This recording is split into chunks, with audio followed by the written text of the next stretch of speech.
Dialogue du pape Léon XIV avec les jeunes participant à la veillée de prière samedi 2 août 2025, Tor Vergata, Rome.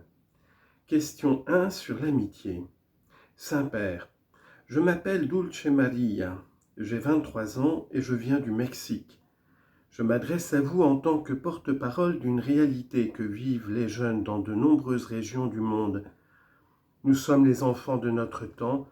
Nous vivons dans une culture qui nous appartient et qui, sans que nous nous en rendions compte, nous façonne.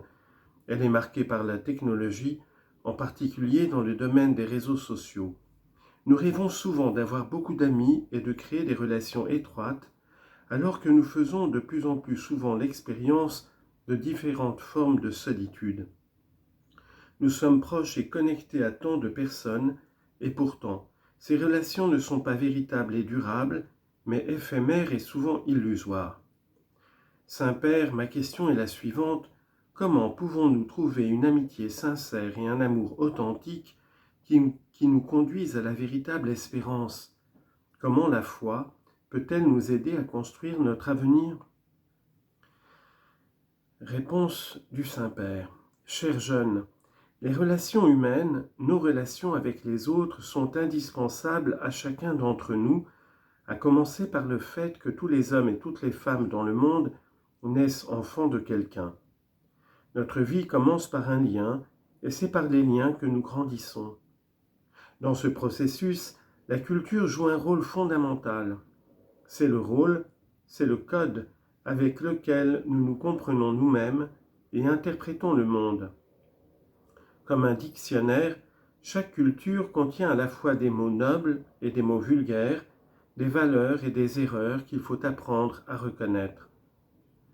En cherchant passionnément la vérité, nous ne recevons pas seulement une culture, mais nous la transformons par nos choix de vie. La vérité, en effet, est un lien qui relie les mots aux choses, les noms au visage.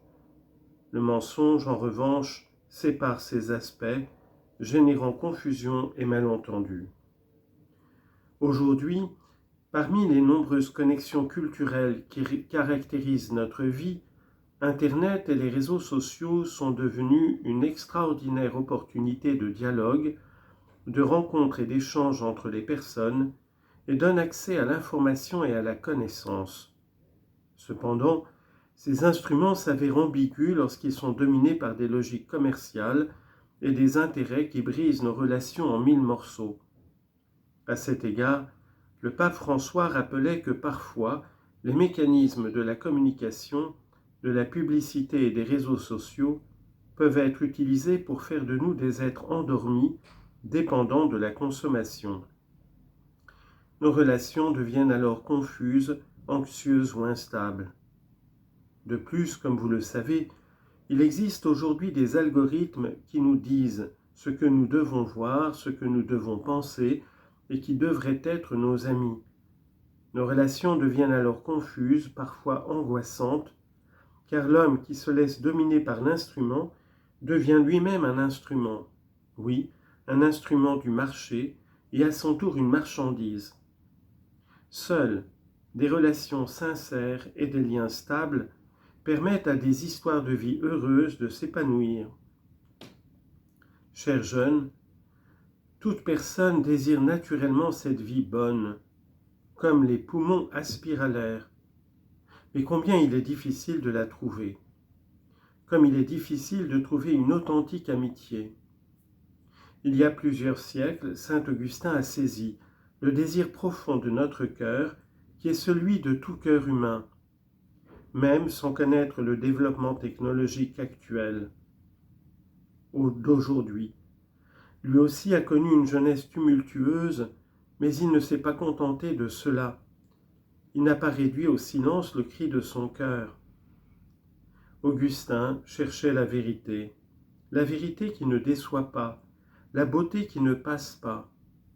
Et comment l'a-t-il trouvée? Comment a-t-il trouvé une amitié sincère, un amour capable de donner l'espérance? En rencontrant celui qui le cherchait déjà, en rencontrant Jésus-Christ. Comment a-t-il construit son avenir? En le suivant, lui, son ami de toujours. Selon ses propres mots, aucune amitié n'est fidèle si ce n'est en Christ. Saint Augustin nous dit, il n'y a pas d'amitié authentique si elle n'est pas en Christ, et la véritable amitié est toujours en Jésus-Christ, avec vérité, amour et respect.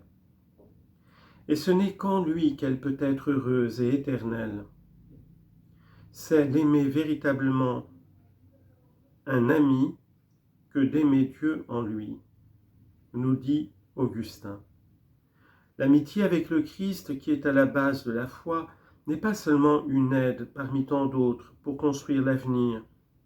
Elle est notre étoile polaire, comme l'écrivait le bienheureux Pier Giorgio Frassati, « Vivre sans foi, sans un patrimoine à défendre, sans lutter pour la vérité, ce n'est pas vivre, c'est simplement exister. » Lorsque nos amitiés reflètent ce lien intense avec Jésus, elles deviennent assurément sincères, généreuses et authentiques. Chers jeunes, aimez-vous les uns les autres, aimez-vous dans le Christ, sachez voir Jésus dans les autres. L'amitié peut vraiment changer le monde. L'amitié est un chemin vers la paix. L'amitié est le chemin vers la paix.